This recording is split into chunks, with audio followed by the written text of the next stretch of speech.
Salut, bonjour, bienvenue dans cette vidéo sans langue de bois. Une vidéo où nous allons parler business. Attendez, je regarde juste les résultats de ma story, si des gens ont déjà voté. Ah, il y a pas mal de votes, Eddie. Il y a pas mal de votes. J'ai demandé en fait de voter pour le prochain jeu simulator auquel on va jouer. Du coup, oui, nous allons parler business, nous allons faire un petit bilan du stand que nous avons tenu. Donc si vous n'avez pas suivi les précédentes vidéos, vous avez une vidéo sans langue de bois où je vous explique que nous voulions en fait tenir un stand de vente de la box gourmande à la fête de notre village, etc. Donc c'était une semaine très chargée, beaucoup de stress de préparation, je vous en avais parlé. On a préparé 200 burgers, on a préparé une vingtaine de box charcuterie fromage, donc ça représente 10 kilos de charcuterie fromage. Enfin voilà, c'était 15 heures, en tout 15 heures de travail en cuisine pour préparer ce stand, plus la logistique derrière, le frigo, le machin et tout, préparer le stand. Heureusement, nous avons eu l'aide de Miguel Anto qui était présent ce week-end-là. Par hasard, hein, c'était pas, on n'a pas décidé de faire ce stand parce que Miguel Anto était là. Mais du coup, bah, ils étaient là et ils ont été extrêmement gentils de nous aider, nous filer un coup de main pour mettre en place le frigo, etc. Franchement, ça fait grave plaisir. Toujours volontaires, ils n'ont pas le couteau sous la gorge, on ne les force pas, hein, comme je l'ai déjà dit. Mais voilà, on avait du travail et le travail, c'est le travail. Et du coup, bah ça y est, nous avons fait notre stand hier à la fête du village. Je vous en ai parlé rapidement en vidéo. Je me suis pas étendu sur le sujet plus que ça. Et je me suis dit que de toute façon, les vidéos sangle de bois servaient justement à pouvoir aller un peu plus dans les détails, aller un peu plus dans la précision du quotidien, etc. Donc, oui, nous avons tenu notre stand. Oui, je vais juste ranger ça. De toute façon, je peux continuer de vous parler. De toute façon, vous m'entendez, c'est pas un problème. Donc oui, nous avons tenu notre stand de la box gourmande. Du coup, hier. Alors, on a passé 15 heures de préparation en cuisine. Ça, de toute façon, je n'ai pas besoin de le détailler. Juste dire, bon bah voilà, on a passé 15 heures, rien d'exceptionnel. Mais nous avons passé 15 heures en cuisine pour préparer. Au total, du coup, nous avions pour à peu près... si je prends vraiment le net au niveau de l'investissement, on a investi plusieurs centaines d'euros de matières premières. On était, du coup, on avait 30 box burgers, 17 ou 18 box charcuterie fromage de personnes, et 13 salades de cervelas, rémoulade fait maison. Tout fait maison, bien évidemment, comme d'habitude. Du coup, on a installé le stand à 10 h du matin. Le temps d'installer le stand, de brancher la prise de courant, de mettre en place le frigo. Et dès notre arrivée, on a déjà vendu une box. Du coup, on n'avait même pas commencé à charger le frigo. On était en train de mettre les box dans les frigos, de nos contenants frigorifiques jusqu'au frigo, que des gens nous ont déjà commandé. Ça commençait bien, boum, une vente a été faite. Waouh, je me suis dit, putain, ça va vite. What the fuck, man? Et voilà. Cette vidéo, je vais la diviser en deux parties. La partie, comment ça s'est passé, le bilan, en trois parties, en triptyque, voilà. On va faire une triptyque.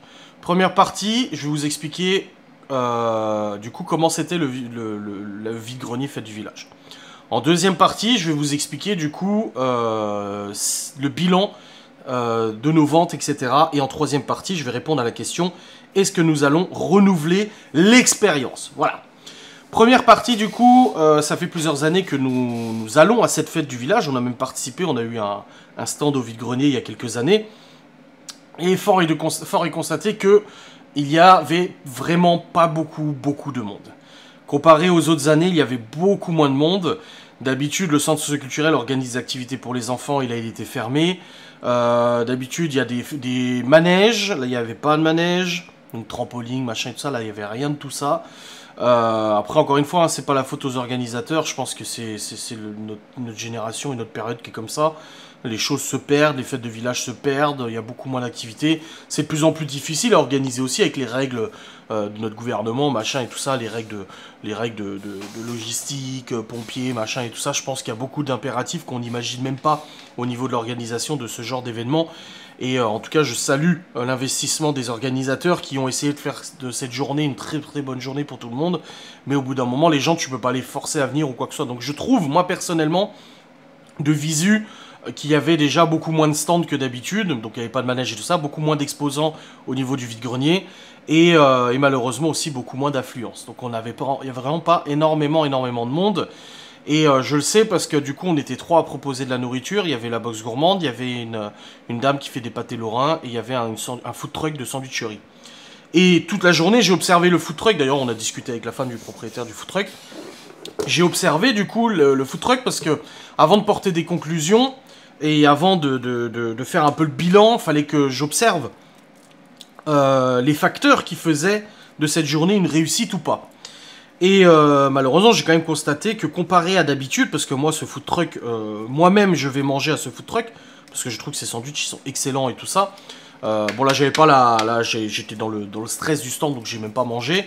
Mais du coup, malheureusement, j'ai vu que même à son food truck, il n'y avait pas énormément de monde. D'habitude, nous, quand on y va et qu'on consomme, on doit attendre une bonne demi-heure avant d'être servi. Il y a une file d'attente pas possible. Ça se sert, ça se bouscule, etc.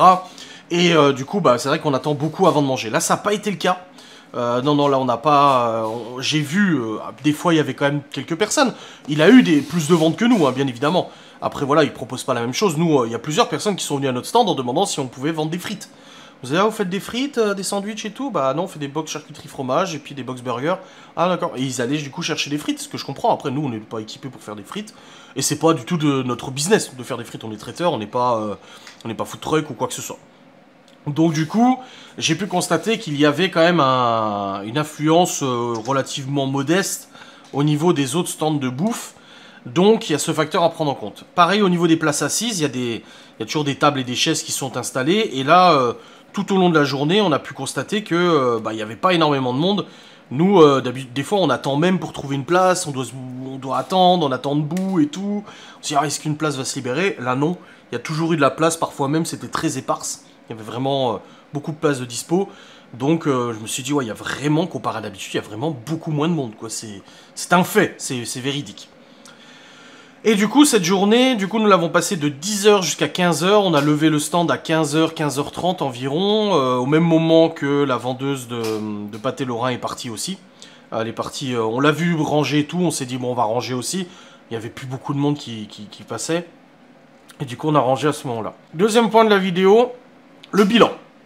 Quel bilan apporter à ce stand? Alors, pas de suspense, nous nous sommes remboursés notre investissement.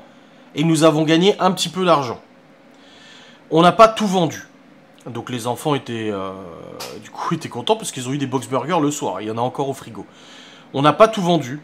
On a vendu une partie de notre stock qui nous a permis de rembourser l'investissement financier. Donc nous n'avons pas perdu d'argent. Et on s'est remboursé, et on s'est payé un petit peu, mais pas énormément non plus. On n'a pas fait un énorme bénéfice, mais on a fait un bon bénéfice qui fait qu'on n'a pas fait ces 15 heures de travail pour rien. Ça, c'est un avantage aussi. C'est un point positif. Malheureusement, nous n'avons pas tout vendu. Donc, au niveau de mes calculs et tout ça, mes prévisions les plus hautes, donc de tout vendre, ne s'est pas réalisé. Mais on n'est pas non plus dans l'optique catastrophique d'avoir perdu de l'argent. Nous n'en avons pas perdu, on a gagné un peu. Et c'est très bien. Et du coup, la grande question, est-ce que nous allons reproduire l'exercice? Je pense que non. Je pense que non. Il faut prendre en compte qu'au-delà des ventes, nous avons aussi distribué beaucoup de flyers.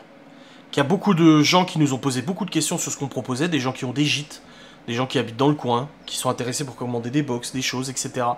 Donc, au-delà des ventes, il y aura possiblement des commandes. Et ça, c'est bien. Par exemple, hier soir, je ne sais pas si c'est le cas, mais on nous a contacté pour faire un devis pour un gros événement fin mai. Est-ce que c'est un flyer qui a été distribué? Est-ce que quelqu'un qui est passé au stand qui a pris un flyer? Je ne sais pas. Donc, à reproduire, non. Pourquoi? Parce que c'est énormément d'organisation. C'est énormément de produits à acheter. C'est énormément de risques. Heureusement, ce risque-là, on n'a pas perdu d'argent. Mais nous ne sommes pas tributaires de l'affluence des gens. Nous ne sommes pas tributaires de l'envie d'acheter des gens. Nous ne sommes pas tributaires de la météo non plus. On a eu de la chance, il y avait du soleil. S'il y avait eu de la pluie, ça aurait été encore... Là, je pense que s'il y avait eu de la pluie, on aurait perdu de l'argent. On n'aurait pas pu se rembourser, du coup, notre investissement et tout. Et je pense que c'était bien parce que c'était dans notre village. Donc on a pu se faire connaître dans notre village davantage. Les gens ont pu nous poser des questions, prendre des flyers, etc. Goûter nos produits. Ils sont revenus nous dire « Ah là, c'était trop bon et tout ça, ça fait plaisir. » Parce que du coup, de la vente directe comme ça, ça nous permet aussi d'avoir un retour direct. Mais à reproduire, non. Par exemple, il y a des vide-greniers partout ici maintenant.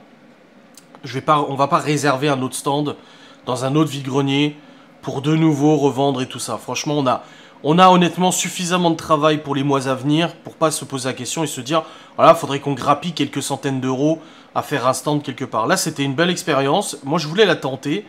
Laura m'a dit hier, elle m'a dit, je suis très fier de toi parce qu'elle m'a dit, voilà, t'as voulu le faire, t'as tout organisé, t'as géré et tout, et on l'a fait, et on a réussi à le faire sans perdre d'argent, en gagnant un petit peu d'argent. Mais je pense que là, on est déjà suffisamment chargé au niveau de notre planning de réservation pour pas s'embêter à aller faire un stand ou quoi que ce soit. Je pense que je pense que ça a plus de succès quand c'est du fait sur place. Nous, on a dû préparer à l'avance, on pouvait pas préparer sur place. Mais quand tu fais du fait sur place, les gens te voient cuisiner, et puis ça sent l'odeur de friture, ça sent la cuisson. Je pense qu'on a aussi pâti du fait que pas mal de gens ne savaient pas ce qu'on faisait. On avait mis des affiches, des flyers et tout ça. Il y avait le frigo, la bouffe, les gens mangeaient notre bouffe à côté d'autres personnes. Mais plein de fois, des gens sont venus en disant « Ah, vous faites quoi ?» Du coup, on n'a pas l'équipement non plus de promotion visuelle pour que les gens disent « Ouais, ici, il y a de la bouffe. » Tu vois, il nous aurait fallu un kakémono, une énorme banderole marquée box charcuterie fromage pour 2 personnes, box burger et salade de cervelas avec 2 grosses flèches marquées ici. Mais ça, c'est des investissements financiers qui sont extrêmement coûteux. Rien qu'un kakémono, c'est quoi? C'est une banderole verticale. Ça coûte 80 balles, je sais, parce qu'on en a acheté une avec Laura pour Guy de Marle.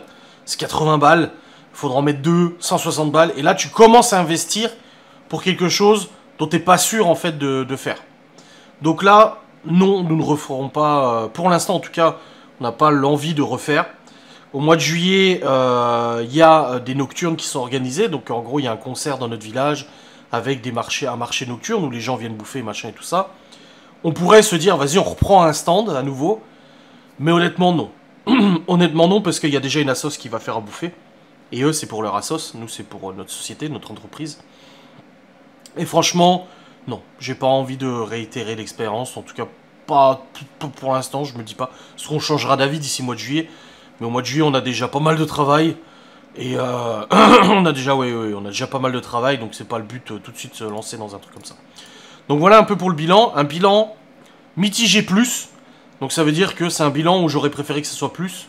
Bon, en même temps, on veut toujours que ce soit plus. Mais ça aurait pu être pire. Et c'est vrai qu'en sortant du stand d'hier, j'avais un peu j'étais pas très...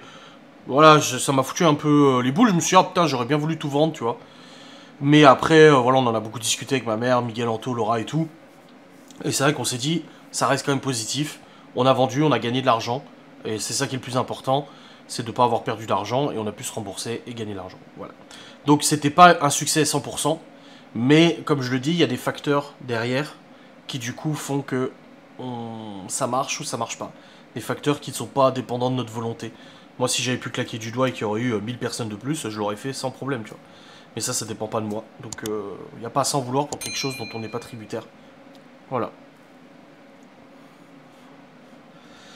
Donc, j'ai répondu à ces 3 questions. J'espère que cette vidéo vous aura fait plaisir. N'hésitez pas à commenter, liker comme d'habitude. On se retrouve très vite. Des bisous. Salut.